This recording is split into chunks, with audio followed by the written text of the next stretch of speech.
ഒറ്റ ടാബ്ലറ്റ് കഴിച്ചാൽ നിങ്ങൾക്ക് ഒരു രാത്രി നല്ലപോലെ ബന്ധപ്പെടാൻ പറ്റുന്നതും നല്ലപോലെ ടൈമിംഗ് കിട്ടുന്നതും ഉദാഹരണം കിട്ടുന്ന ടാബ്ലറ്റ് ആണ്. ഒരുപാട് പേഷ്യൻസിന് അവർ ലൈഫ് തന്നെ തിരിച്ചു കൊടുക്കാൻ പറ്റുന്ന ഒരു ടാബ്ലറ്റ് ആണ്, അല്ലെങ്കിൽ തിരിച്ചു കൊടുത്തിട്ടുള്ള ടാബ്ലറ്റ് ആണ് ഈ ഇൻഫിനിറ്റി ഡ്രൈവ് വരുന്നത്. ഷുഗർ പേഷ്യൻസിനാണ് ഏറ്റവും കൂടുതൽ ഉദാഹരണ വൈകല്യങ്ങൾ നമ്മളിൽ പ്രസന്റ് കാണിക്കുന്നത്. 80 വയസ്സോ അല്ലെ 60-70 വയസ്സിലൊക്കെ നമ്മൾ ഈ ലൈംഗികത നല്ലപോലെ നിലനിൽക്കണമെന്നുണ്ടെങ്കിൽ നമ്മൾ 30 വയസ്സ് മുതൽ നമ്മൾ ചെയ്തു തുടങ്ങേണ്ട കാര്യങ്ങൾ എന്തൊക്കെയാണ്?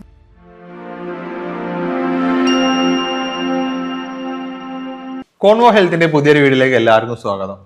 അത് കണ്ടോ, ഇൻഫിനിറ്റി ഡ്രൈവ്. ഒരുപാട് ആളുകൾക്ക് ഉദാഹരണ പ്രശ്നവും ശീഘ്രസ്ഖലനവും സ്റ്റാമിനയുടെ പ്രശ്നവും ടൈമിംഗ് ഇല്ലാത്ത പ്രശ്നമൊക്കെ സിമ്പിളായിട്ട് മാറ്റി കൊടുത്തതാണ്. ഇത് വെറും ഒറ്റ ടാബ്ലറ്റ് കഴിച്ചാൽ നിങ്ങൾക്ക് ഒരു രാത്രി നല്ലപോലെ ബന്ധപ്പെടാൻ പറ്റുന്നതും നല്ലപോലെ ടൈമിംഗ് കിട്ടുന്നതും ഉദാഹരണം കിട്ടുന്ന ടാബ്ലറ്റ് ആണ്. ഇതെന്താണ്, അല്ലെങ്കിൽ ഇതിന്റെ ബെനിഫിറ്റ് എന്താണെന്നുള്ളത് ഡോക്ടറോട് തന്നെ നമുക്ക് ചോദിക്കാം. കാരണം ഒരുപാട് പേഷ്യൻസിന് അവർ ലൈഫ് തന്നെ തിരിച്ചു കൊടുക്കാൻ പറ്റുന്ന ഒരു ടാബ്ലറ്റ് ആണ്, അല്ലെങ്കിൽ തിരിച്ചു കൊടുത്തിട്ടുള്ള ടാബ്ലറ്റ് ആണ് ഈ ഇൻഫിനിറ്റി ഡ്രൈവ് വരുന്നത്. ഡോക്ടർ എക്സ്പീരിയൻസിൽ എന്തായിരുന്നു ഈ ഒരു ഇൻഫിനിറ്റി ഡ്രൈവ് കഴിച്ച സമയത്ത് നമ്മുടെ പേഷ്യൻ്റ് ഉണ്ടായിരുന്ന മാറ്റം? ഇപ്പോൾ നമ്മൾ ഇൻഫിനിറ്റി ഡ്രൈവ് എടുത്ത് നോക്കുകയാണെങ്കിൽ ഈ ഒരു ടാബ്ലറ്റിനകത്ത് നമുക്ക് കൂടുതലായിട്ടും അശ്വഗന്ധ, അമുക്കുരം വരുന്നുണ്ട്, ഞെരിഞ്ഞിൽ വരുന്നുണ്ട്. അപ്പം അത്തരം മെഡിസിൻസ് ഒക്കെ തന്നെയാണ് കൂടുതലായിട്ടും വരുന്നത്. അപ്പോൾ ഇത് കഴിച്ച സമയത്ത് അവരിൽ ആ നഷ്ടപ്പെട്ട ഉദാഹരണം തിരിച്ചു കിട്ടിയിട്ടുണ്ട്. പിന്നെ നമ്മൾ കണ്ടീഷനും കൂടി നോക്കണം. എല്ലാ കേസുകളിലും നമുക്ക് ഇത് കൊടുക്കാൻ പറ്റുമെന്ന് ചോദിച്ചു കഴിഞ്ഞാൽ ഇപ്പം പ്രോസ്റ്റേറ്റിന്റെ ബുദ്ധിമുട്ട് കാരണം ഉദാഹരണ പ്രശ്നങ്ങൾ വരുന്ന ആളുകളുണ്ട്. അപ്പം നമ്മൾ ആദ്യം തന്നെ അവർക്ക് പ്രോസ്റ്റേറ്റിന്റെ പ്രശ്നം ക്ലിയർ ചെയ്യുക, അതിൻ്റെ കൂടെ നമ്മൾ ഈ മെഡിസിനും കൂടി കൊടുക്കുമ്പം അവർക്ക് നല്ല ചേഞ്ചസ് വരുന്നുണ്ട്. അപ്പം ഉദാഹരണ പ്രശ്നത്തിന് അല്ലെങ്കിൽ ഉദാഹരണ വൈകല്യങ്ങളിൽ എന്തൊക്കെയാണ് കാരണങ്ങൾ എന്ന് നിങ്ങൾ ആദ്യം മനസ്സിലാക്കണം. അപ്പം എല്ലാ പ്രായക്കാർക്കും ഈ പ്രശ്നം വരുന്നുണ്ട്. ചെറിയ കുട്ടികൾ, അതായത് 20+ നിൽക്കുന്ന ആളുകളിലൊക്കെ തന്നെ ഈ പ്രശ്നം കാണുന്നുണ്ട്. പ്രായം എത്തിയ ആളുകളിൽ കാണിക്കുന്നുണ്ട്, മിഡിൽ ഏജ്ഡ് ആയിട്ടുള്ള ആളുകളിൽ കാണിക്കുന്നുണ്ട്. അപ്പോൾ നമ്മൾ ആദ്യം തന്നെ മനസ്സിലാക്കേണ്ടത് ഉദാഹരണ വൈകല്യങ്ങൾക്കുള്ള റീസൺസ് എന്തൊക്കെയാണ് എന്നുള്ളതാണ്. ഓക്കെ, അതായത് ഇപ്പോൾ ഡോക്ടറെ അടുത്ത് ഒരുപാട് പേഷ്യൻസ് എന്ത് ചെയ്തിട്ടുണ്ട്, നമ്മളെ ഈ ഉദാഹരണ പ്രശ്നമായിട്ട് വന്നിട്ടുണ്ട്. മെയിൻ ആയിട്ടും ഏത് ടൈപ്പ് ഓഫ് കേസ് കൊണ്ടാണ്, അല്ലെങ്കിൽ ഇന്ന പ്രശ്നങ്ങൾ കൊണ്ടാണ് ഉദാഹരണം വരുന്നത് എന്ന് പറഞ്ഞിട്ട് കുറച്ച് അസുഖങ്ങൾ എന്താ, കാരണം ഡയറക്റ്റ് ആയിട്ട് ഒരിക്കലും എന്തെങ്കിലും ഉദാഹരണം മാത്രമായിട്ട് വരില്ല. അതെന്തായിരുന്നു മാം കണ്ടതിൽ ഏറ്റവും കൂടുതൽ അസുഖങ്ങൾ ഏതിനെ റിലേറ്റ് ചെയ്തിട്ടായിരുന്നു വന്നിട്ടുണ്ടായിരുന്നത്? ഇപ്പം നമ്മൾ പറഞ്ഞ ഇതിൽ ഉദാഹരണ വൈകല്യങ്ങളിൽ തന്നെ ഉദാഹരണം ഇല്ലാത്ത സ്റ്റേജിൽ ആളുകൾ വരാറുണ്ട്. അതുപോലെ തന്നെ ഉദാഹരണം ചെറിയ രീതിയിലുണ്ട്, പക്ഷെ പെട്ടെന്ന് അത് നഷ്ടപ്പെടുന്നു എന്നുള്ള കണ്ടീഷനായിട്ട് വരാറുണ്ട്. അതുപോലെ തന്നെ ശീഘ്രസ്ഖലനം, ഇത് 3 ഉദാഹരണ വൈകല്യങ്ങളാണ്. അപ്പം ഇത് 3 വരാൻ റീസൺസ് പല അസുഖങ്ങളുണ്ട്. ഇപ്പം ഒരു 90% പേഷ്യൻസും വരുന്നത് ഡയബറ്റീസ് ആയിട്ടാണ്. ഷുഗർ പേഷ്യൻസിനാണ് ഏറ്റവും കൂടുതൽ ഉദാഹരണ വൈകല്യങ്ങൾ നമ്മളിൽ പ്രസന്റ് കാണിക്കുന്നത്.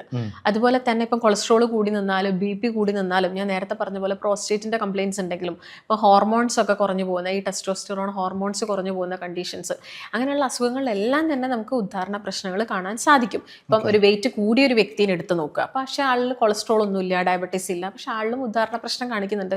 ശരീരത്തിൽ കൊഴുപ്പ് കൂടുന്ന സമയത്ത് ഈ പറഞ്ഞ പോലെ തന്നെ സർക്കുലേഷനിൽ, രക്തയോട്ടത്തിൽ പ്രശ്നങ്ങൾ വരുമ്പോൾ ഉദാഹരണ വൈകല്യങ്ങൾ കാണിക്കാറുണ്ട്. ഇപ്പോൾ മെയിനായിട്ട് ഇപ്പോൾ ഡോക്ടർ പറഞ്ഞു ഷുഗറുള്ള ആളുകൾക്കും കൊളസ്ട്രോൾ ആളുകൾക്കൊക്കെ ഇത് വരാറുണ്ട് എന്നുള്ളത്. ബ്ലഡ് സർക്കുലേഷൻ കുറയുന്നതാണോ ഇതിനൊരു മെയിനായിട്ട് കാരണം വരുന്നത്, അല്ലെ അതന്നെ വേറൊരു അസുഖം തന്നെയാണ് ഈ ബ്ലഡ് സർക്കുലേഷൻ കുറയുന്നത്? അപ്പോൾ നമ്മൾ മെയിനായിട്ട് നോക്കുകയാണെങ്കിൽ ഇപ്പോൾ ഷുഗർ പേഷ്യൻസ് അല്ലെങ്കിൽ കൊളസ്ട്രോൾ ഉള്ള ആളുകൾ എല്ലാം തന്നെ എന്താണ്, ഒരു ബ്ലോക്ക് പോലെയാണ് അവരുടെ ബ്ലഡ് വെസൽസിലൊക്കെ ഫോം ചെയ്യുക, ഒരു പ്ലേക്ക് ഫോർമേഷൻ ഉണ്ടാവുന്നുണ്ട്. അപ്പോൾ ഇതിൻ്റെ ഭാഗമായിട്ട് പ്രോപ്പറായിട്ട് രക്തയോട്ടം ഉണ്ടാവുന്നില്ല. അപ്പോൾ അതാണ് ശരിക്കും ഉദാഹരണ പ്രശ്നത്തിലോട്ട് ലീഡ് ചെയ്യുന്നത്. പിന്നെ ഫിസിക്കൽ കണ്ടീഷൻസ് മാത്രമല്ല, സൈക്കോളജിക്കൽ പ്രോബ്ലംസും ഉദാഹരണ പ്രശ്നങ്ങൾ ക്രിയേറ്റ് ചെയ്യുന്നുണ്ട്. നമുക്കറിയാം നമ്മുടെ ബോഡി എന്താണെങ്കിലും ബ്രെയിനുമായിട്ട് കണക്റ്റഡ് ആണ്. അപ്പം നമുക്ക് ഇപ്പോൾ എന്ത് ടെൻഷൻസ്, അല്ലെ സ്ട്രെസ്, ആൻസൈറ്റി, ഡിപ്രഷൻ എന്ത് വന്നു കഴിഞ്ഞാലും, അല്ലെങ്കിൽ ഇപ്പോൾ റിലേഷൻഷിപ്പിൽ വരുന്ന പ്രശ്നങ്ങൾ വരെ ആളുകളിൽ ഉദാഹരണ പ്രശ്നങ്ങൾ ക്രിയേറ്റ് ചെയ്യാറുണ്ട്. ഓക്കെ, ഇപ്പോൾ നമുക്ക് ഇപ്പോൾ പല ഡോക്ടർ എന്താ പറഞ്ഞു, പല 3 കണ്ടീഷൻസിലാണ് നമുക്ക് ഈ ലൈംഗിക പ്രശ്നങ്ങൾ അല്ലെങ്കിൽ ലിംഗത്തിൻ്റെ ആയിട്ട് പ്രശ്നം ഉണ്ടാവാറുള്ളത്. അതായത് ഒന്ന് വളരെ ഉദാഹരണം കുറഞ്ഞിട്ടുള്ള ആളുകൾ, പിന്നെ ഉദാഹരണം ഉണ്ടായിരുന്നു പിന്നെ നശിച്ചു തുടങ്ങിയ ആളുകൾ, പിന്നെ ശീഘ്രസ്ഖലനം. ഇത് 3നും ഒരേ റീസൺ തന്നെയാണ് വരുന്നത്. അല്ലെങ്കിൽ അപ്പോൾ ശീഘ്രസ്ഖലനം പലപ്പോഴും പല രൂപത്തിൽ വരാറുണ്ടെന്ന് കേട്ടിട്ടുണ്ട്. എന്താണ് അവിടെ ശരിക്കും ശീഘ്രസ്ഖലനം ഉണ്ടാവുന്നുള്ളൊരു കാരണം? ശീഘ്രസ്ഖലനത്തിൻ്റെ ഒരു പ്രധാനപ്പെട്ട റീസൺ എന്ന് പറയുന്നത്, ചില ആളുകളിൽ നമ്മൾ എടുത്തു നോക്കുന്നുണ്ടെങ്കിൽ അവരൊരു അഡോളസെൻ്റ് ഏജ്, അവർ ഈ പ്രായപൂർത്തിയാവുന്ന ആ ടൈം മുതൽ അവർക്ക് ഈ ഒരു ശീഘ്രസ്ഖലനം ഉണ്ടാവാറുണ്ട്. പക്ഷെ അതിൽ നമുക്ക് വലിയൊരു ചേഞ്ചസ്, ഇപ്പം നമ്മൾ മെഡിസിൻസ് കൊടുത്തു കഴിഞ്ഞാൽ അവർക്ക് വലിയൊരു മാറ്റങ്ങൾ ഉണ്ടാവാറില്ല. പക്ഷെ അത് സഡൻ ആയിട്ട് ഇൻ ബിറ്റ്വീൻ, ഇപ്പം ഒരു BP കൂടി അത് കഴിഞ്ഞ് കുറച്ച് കഴിയുമ്പോഴേക്കും തന്നെ അവർക്ക് ശീഘ്രസ്ഖലനം വന്നു, അല്ലെങ്കിൽ അറ്റാക്ക് കഴിഞ്ഞിട്ട് കുറച്ച് കഴിയുമ്പോൾ ശീഘ്രസ്ഖലനം വന്നു, അങ്ങനെ പറയാറുണ്ട് ചില ആളുകൾ. അപ്പം അതൊക്കെ നമുക്ക് ഇപ്പം മെഡിസിൻസിലൂടെ ആണെങ്കിലും ഒക്കെ നമുക്ക് മാറ്റിയെടുക്കാൻ വേണ്ടിയിട്ട് പറ്റുന്നതാണ്. അപ്പോൾ റീസൺസ് എന്ന് പറയുന്നത് അസുഖത്തിനെ ഡിപ്പെൻഡ് ചെയ്യുന്നുണ്ട്. പിന്നെ ചില ആളുകളുടെ ബോഡി കുറച്ച് ടെമ്പറേച്ചർ കൂടുതലായിരിക്കും, ഹീറ്റ് കൂടുതലായിട്ട് പ്രൊഡ്യൂസ് ആവുന്ന ചില ബോഡികളുണ്ട്. അപ്പം അത്തരം ആളുകളിൽ പെട്ടെന്ന് തന്നെ ശുക്ലം പുറത്തോട്ട് വരും. അതൊരു കണ്ടീഷനാണ്. അതിനെ നമുക്ക് സെപ്പറേറ്റ് ആയിട്ട് ട്രീറ്റ് ചെയ്യണം. ഓക്കെ, അങ്ങനെ ചൂട് കൂടുതലുള്ള ഒരാളാണെന്നുണ്ടെങ്കിൽ നമുക്ക് അത് എങ്ങനെ കുറയ്ക്കാൻ പറ്റും? അപ്പം അവർ മെയിനായിട്ട് ശ്രദ്ധിക്കേണ്ടത്, അവരിതൊരു പക്ഷേ നോട്ട് ചെയ്തിട്ടുണ്ടാവില്ല. പിന്നെ അവർ നന്നായിട്ട് ഫുഡ് പുറത്തുനിന്ന് കഴിക്കുന്നവരായിരിക്കും. ഈ മസാലകളുള്ള ഭക്ഷണങ്ങൾ, അതുപോലെ തന്നെ നമ്മൾ ഏത് നോൺ വെജ് കഴിച്ചു കഴിഞ്ഞാലും, മത്സ്യം ഒഴിച്ച് ബാക്കി ഏത് നോൺ വെജ് കഴിച്ചു കഴിഞ്ഞാലും ബോഡിയിൽ കുറച്ച് ഹീറ്റ് പ്രൊഡ്യൂസ് ചെയ്യുന്നതാണ്. അപ്പോൾ ആ ഹീറ്റും ഈ പറഞ്ഞ പോലെ ബോഡി ടെമ്പറേച്ചർ കൂട്ടും. അപ്പോൾ അതൊക്കെ ഒന്ന് അവർ കൺട്രോൾ ചെയ്യണം. നോൺ വെജ് കൂടുതൽ കഴിക്കുന്നത് കൺട്രോൾ ചെയ്തിട്ട് കൂടുതൽ ഫ്രൂട്ട്സ്, വെജിറ്റബിൾസ്, അനാർ പോലുള്ള ഫ്രൂട്ട്സുകളൊക്കെ ധാരാളമായിട്ട് കഴിക്കുക. അതുപോലെ തന്നെ കുക്കുംബർ അത്യാവശ്യം വാട്ടർ കണ്ടന്റ് ഉള്ള ഫ്രൂട്ട്സ് ആണ്, വാട്ടർമെലൺ ഒക്കെ, അതൊക്കെ നന്നായിട്ട് കഴിക്കാൻ വേണ്ടിയിട്ട് നോക്കണം. ഓക്കെ, ഇപ്പം ഡോക്ടർ പറഞ്ഞിട്ടുണ്ടായിരുന്നു നമ്മളെ പിന്നെ ശീഘ്രസ്ഖലനത്തിന് നമുക്ക് ചില ആളുകൾക്ക് അതേ ഉള്ളതാണെന്ന് മാറ്റാൻ പറ്റില്ല, പക്ഷേ ചില കണ്ടീഷൻസ് ആണെന്നുണ്ടെങ്കിൽ മാറ്റിയെടുക്കാൻ പറ്റും എന്നുള്ളത്. ഇപ്പം ഡോക്ടർ എക്സ്പീരിയൻസിൽ എന്താണ് ശരിക്കും നമുക്ക് ഇവർക്ക് വേണ്ടി നമുക്ക് ചെയ്തു കൊടുക്കാൻ പറ്റുക? ഇപ്പോൾ ശീഘ്രസ്ഖലനം പോലുള്ള പ്രശ്നങ്ങളിൽ നമുക്ക് കുറച്ചും കൂടി അവർക്ക് ബെറ്റർ ആയിട്ട് ഈ പെൽവിക് മസിൽസ് ഒന്ന് സ്ട്രെങ്തനിങ് ചെയ്ത് കഴിഞ്ഞാൽ ചില ആളുകൾക്കൊക്കെ നല്ല രീതിയിൽ ക്യൂർ ആവാറുണ്ട്. പ്രത്യേകം നോക്കുകയാണെങ്കിൽ യങ്സ്റ്റേഴ്സിനൊക്കെ 25-30 റേഞ്ചിലൊക്കെ കിടക്കുന്ന ആളുകൾക്ക് നമ്മൾ ജസ്റ്റ് കീഗൽ എക്സസൈസ് പറഞ്ഞു കൊടുക്കും. ഈ കീഗൽ എക്സസൈസ് ചെയ്തിട്ട് അവർക്ക് മാറ്റം വരുന്നുണ്ട്. പിന്നെ അവർക്ക് കൂടുതൽ കാലം മെഡിസിൻസ് ഒന്നും കഴിക്കേണ്ടി വരുന്നില്ല. അപ്പം അത് ജസ്റ്റ് എല്ലാവരും ഒന്ന് പ്രാക്ടീസ് ചെയ്യുന്നത് എപ്പോഴും നല്ലതാണ്. അതുപോലെ തന്നെ ഈ ബോഡി ടെമ്പറേച്ചറൊക്കെ ഒന്ന് കുറയ്ക്കാൻ വേണ്ടിയിട്ട് ഫുഡ് ഹാബിറ്റ്സ് ചേഞ്ചസ് വരുത്തുക എന്നുള്ളത്, നല്ലൊരു ഡയറ്റും കാര്യങ്ങളും വേണമെങ്കിൽ നമ്മൾ പറഞ്ഞു കൊടുക്കും. പിന്നെ ഞാൻ നേരത്തെ പറഞ്ഞപ്പോൾ തന്നെ വെയിറ്റ് കൂടുന്ന സമയത്ത് ഈ പറഞ്ഞ പ്രോബ്ലംസ് ഉണ്ടാവാറുണ്ട്. വെയിറ്റ് കുറയുമ്പോൾ നല്ല ചേഞ്ചസ് വരാറുണ്ട്. അങ്ങനെ ഓരോരോ പേഷ്യൻസ് വരുമ്പോൾ നമ്മൾ പ്രോപ്പറായിട്ട് കൺസൾട്ടേഷൻ എടുത്തിട്ട് അവരുടെ പ്രശ്നങ്ങൾ മനസ്സിലാക്കിയിട്ട് ഒരു നല്ല രീതിയിലുള്ള ട്രീറ്റ്മെന്റ് പ്ലാൻ പറഞ്ഞു കൊടുക്കും. ഓക്കെ, അതായത് നിങ്ങൾ ഇത്തരം പ്രശ്നങ്ങൾ അനുഭവിക്കുന്നുണ്ടെങ്കിൽ നിങ്ങൾ ഡോക്ടറുടെ കൺസൾട്ടേഷൻ എടുക്കാവുന്നതാണ്. നിങ്ങൾക്ക് ഓൺലൈനായിട്ടും ഓഫ്ലൈനായിട്ടും കൺസൾട്ടേഷൻ അവൈലബിൾ ആണ്. ഇപ്പോൾ നിങ്ങൾ പുറത്തുള്ള ആളുകളോ അല്ലെങ്കിൽ ഹോസ്പിറ്റലിലേക്ക് വരാൻ പറ്റാത്ത ആളുകളൊക്കെ ആണെന്നുണ്ടെങ്കിൽ നിങ്ങൾക്ക് ഓൺലൈനായിട്ട് കൺസൾട്ടേഷൻ എടുക്കാവുന്നതാണ്. നമ്മളെ ബാക്കി ഡോക്ടറെ കൺസൾട്ടേഷൻ കിട്ടുന്നതാണ്. അപ്പോൾ കൂടുതൽ വിവരങ്ങൾ അറിയുന്നുണ്ടെങ്കിൽ താഴെ കാണുന്ന നമ്പറിൽ കോൺടാക്ട് ചെയ്യാം. അതുപോലെ തന്നെ ഇൻഫിനിറ്റി ഡ്രൈവിൻ്റെ ഡീറ്റെയിൽസ് അറിയണമെന്നുണ്ടെങ്കിലും താഴെ കാണുന്ന നമ്പറിൽ കോൺടാക്ട് ചെയ്താൽ മതി. ഇപ്പം ഡോക്ടർ പറഞ്ഞല്ലോ, ഇപ്പം നമ്മളെ ഹാബിറ്റ്സ് ആണ് മെയിനായിട്ട് നമ്മളൊരു ഈ ഉദാഹരണ പ്രശ്നമായിക്കോട്ടെ ശീഘ്രസ്ഖലനമായിക്കോട്ടെ അതിന് കാരണമാകുന്നുള്ളത്.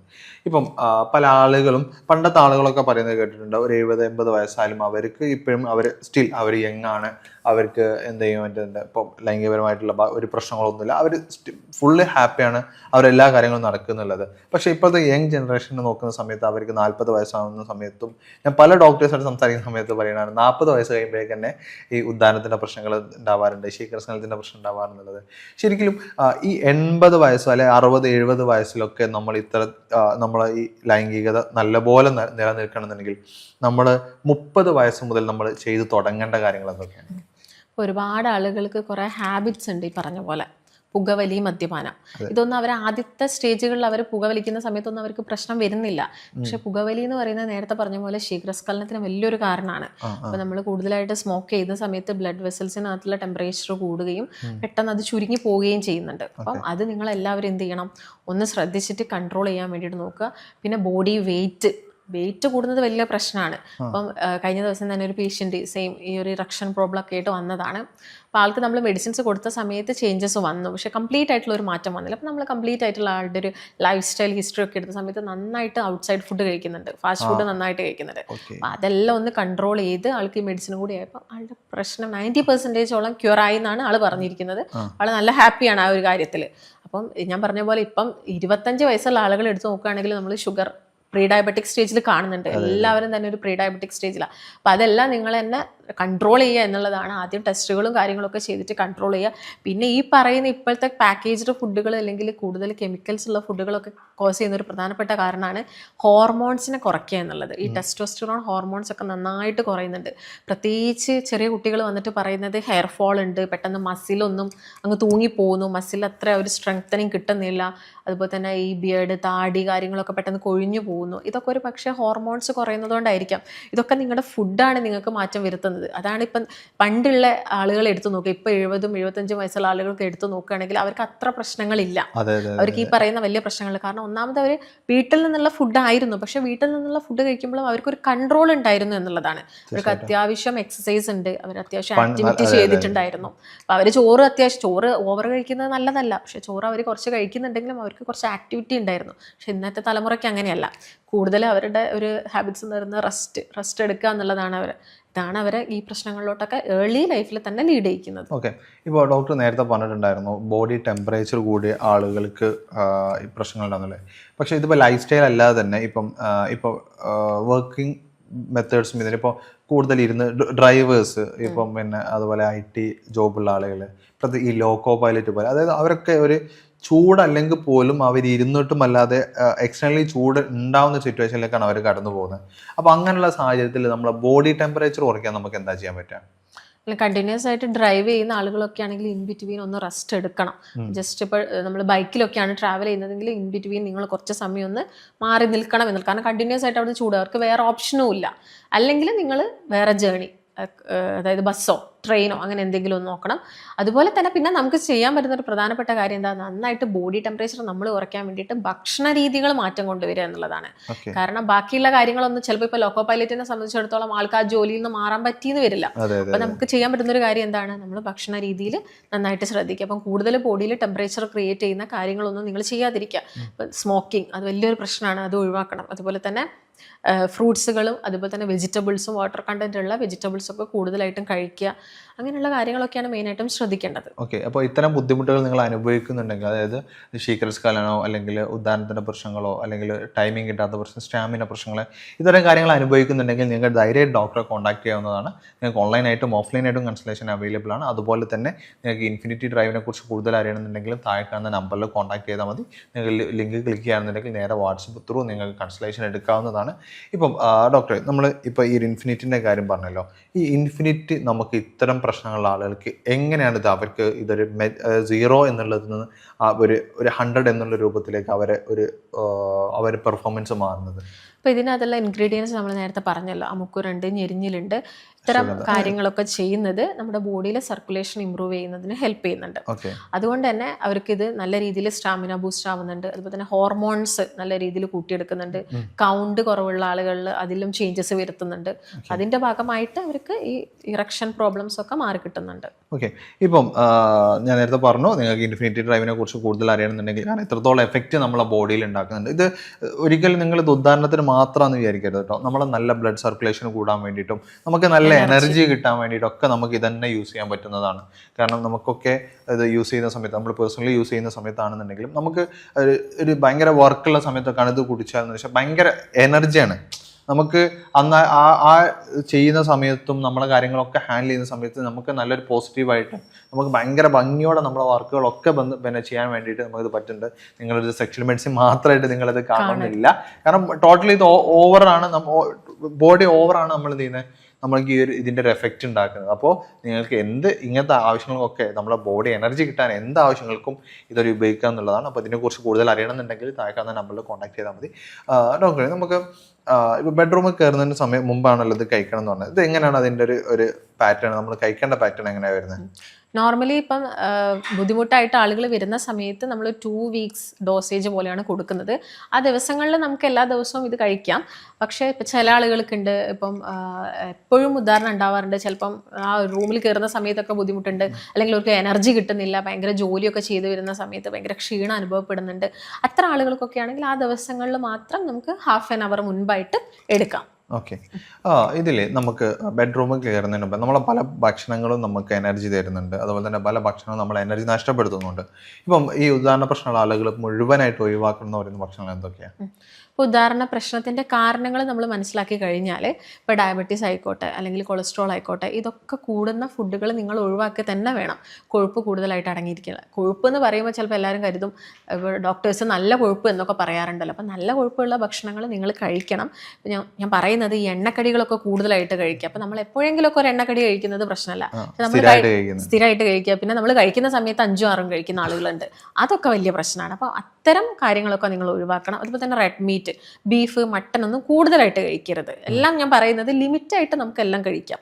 കൂടിപ്പോയാലാണ് പ്രശ്നം വരുന്നത്. അതുപോലെ തന്നെ ഷുഗർ വലിയൊരു പ്രശ്നക്കാരനാണ്. അപ്പം അത് നിങ്ങൾ മാക്സിമം ഒഴിവാക്കാം. പിന്നെ കഴിക്കേണ്ട ഫുഡുകൾ എന്തൊക്കെയാണെന്ന് ചോദിച്ചു കഴിഞ്ഞാൽ നമുക്ക് ഹെൽത്തി ആയിട്ട് നമ്മുടെ ബോഡി കീപ്പ് ചെയ്യുന്ന ഫ്രൂട്ട്സ് ആൻഡ് വെജിറ്റബിൾസ്, വെള്ളം നന്നായിട്ട് കുടിക്കുക, നന്നായിട്ട് ഉറങ്ങണം. ഇപ്പം നമ്മൾ മെഡിസിൻസ് കഴിക്കുന്ന സമയത്തും അല്ലാത്ത സമയത്തൊക്കെ ആണെങ്കിലും നിങ്ങൾ നന്നായിട്ട് കിടന്ന് ഉറങ്ങണം. നല്ലൊരു ഉറക്കം ഉറങ്ങിക്കഴിഞ്ഞാൽ നമ്മൾ എനർജി കൂടും. ഉറക്കം കുറഞ്ഞു കഴിഞ്ഞാൽ നമ്മൾ എനർജി ഓട്ടോമാറ്റിക്കലി കുറയും. അപ്പം നന്നായിട്ട് നിങ്ങൾ കിടന്നുറങ്ങാനും കൂടി ശ്രദ്ധിക്കുക. ഓക്കെ, ഇപ്പോൾ നമ്മൾ ബെഡ്റൂമിൽ കയറുന്നതിന് മുമ്പേ കഴിക്കേണ്ട ഭക്ഷണം, നമുക്ക് എനർജിക്കും നമുക്ക് അത്യാവശ്യം നല്ലപോലെ ഒരു ഹെൽപ്പായി കിട്ടുന്ന ഭക്ഷണം എന്തൊക്കെയായിരിക്കും? അപ്പം നമുക്കിപ്പം ഈ ടാബ്ലറ്റ് എടുക്കുന്ന സമയത്താണെങ്കിലും നമുക്ക് നമ്മുടെ ബോഡി ഒന്ന് ഹെൽത്തി ആയിട്ട് ഇരിക്കാനൊക്കെ വേണ്ടിയിട്ട് നമുക്ക് പാലെടുക്കാവുന്നതാണ്. അപ്പം നിങ്ങൾ എന്ത് ചെയ്താൽ മതി, ആ പാടൊക്കെ ഒന്ന് കളഞ്ഞിട്ട് പാലെടുക്കുക. നിങ്ങൾക്ക് വേണമെങ്കിൽ അതിനകത്തോട്ട് കുറച്ച് നട്ട്സ് മിക്സ് ചെയ്തിട്ടിടാം. ബദാം, കാഷ്യൂനട്ട്, പിസ്തയൊക്കെ ജസ്റ്റ് ഒന്ന് ക്രഷ് ചെയ്തിട്ട് ആ പാലിട്ടിട്ട് അതിൻ്റെ കൂടെ ടാബ്ലറ്റ് എടുക്കാം. അപ്പം ഈ പാലും നട്ട്സും കൂടി മിക്സ് ചെയ്യുന്ന അത്യാവശ്യം എനർജി തരുന്ന കാര്യങ്ങളാണ്. പിന്നെ ഫ്രൂട്ട്സുകൾ, അത്യാവശ്യം കുറച്ച് മധുരമുള്ള ഫ്രൂട്ട്സുകളൊക്കെ നമ്മൾ രാത്രി എടുക്കുന്നത് നമുക്ക് കലോറി കൂട്ടുന്ന സാധനങ്ങളാണ്. പക്ഷെ അത് ഹെൽത്തി ആയിട്ടുള്ള രൂപത്തിൽ എടുത്താൽ മതി. നിങ്ങൾ ജ്യൂസ് ആക്കാതിരിക്കുക, പഞ്ചസാര ആഡ് ചെയ്യാതിരിക്കുക, ആ രീതിയിൽ എടുക്കുക. പിന്നെ ഭക്ഷണങ്ങൾ എന്ന് പറയുന്നത് നോർമലി നമ്മൾ കഴിക്കുന്ന എല്ലാം തന്നെ ഹെൽത്തി ആയിട്ടുള്ളത് നമുക്ക് കഴിക്കാം. അങ്ങനെ നമുക്ക് അവിടെ ഒരു ലിമിറ്റ് ഒന്നുമില്ല. അപ്പോൾ ഇപ്പോൾ രാത്രി കൂടുതൽ ബീഫ് കഴിച്ചാൽ എനർജി കിട്ടും, അങ്ങനെയല്ല നമ്മൾ പറയുന്നത്. എല്ലാം നമുക്ക് ലിമിറ്റായിട്ട് കഴിക്കാം. ഓക്കെ, അപ്പോൾ നമ്മൾ ഇപ്പോൾ ഇത്രയും നേരം ഡിസ്കസ് ചെയ്തിട്ടുണ്ടായിരുന്നത് നമ്മൾ ഈ ഇൻഫിനിറ്റി ഡ്രൈവിനെ കുറിച്ചും അത് നമ്മൾ എങ്ങനെയാണ് നമ്മളെ സെക്ഷലി നമുക്ക് ഉണ്ടാകുന്ന പ്രശ്നങ്ങളെ ഹെൽപ്പ് ചെയ്യുന്നു എന്നുള്ളതാണ് നമ്മൾ ഡീറ്റെയിൽ ആയി ഡിസ്കസ് ചെയ്തിട്ടുണ്ടായിരുന്നത്. അപ്പോൾ നിങ്ങൾക്കും ഈ ഇൻഫിനിറ്റി ഡ്രൈവിനെ കുറിച്ച് കൂടുതൽ അറിയണമെന്നുണ്ടെങ്കിൽ നിങ്ങൾക്കത് ഡോക്ടറുടെ കൺസൾട്ടേഷനോടെ നിങ്ങളിത് പർച്ചേസ് ചെയ്യണമെന്നുണ്ടെങ്കിൽ നിങ്ങൾ താഴെ കാണുന്ന നമ്പറിൽ കോൺടാക്ട് ചെയ്യാവുന്നതാണ്. ഡോക്ടറുടെ ഓൺലൈനായിട്ടും ഓഫ്ലൈനായിട്ടും കൺസൾട്ടേഷൻ അവൈലബിൾ ആണ്. അപ്പോൾ ഇതുപോലുള്ള മറ്റൊരു വീഡിയോ ആയിട്ട് നമുക്ക് വീണ്ടും കാണാം. താങ്ക്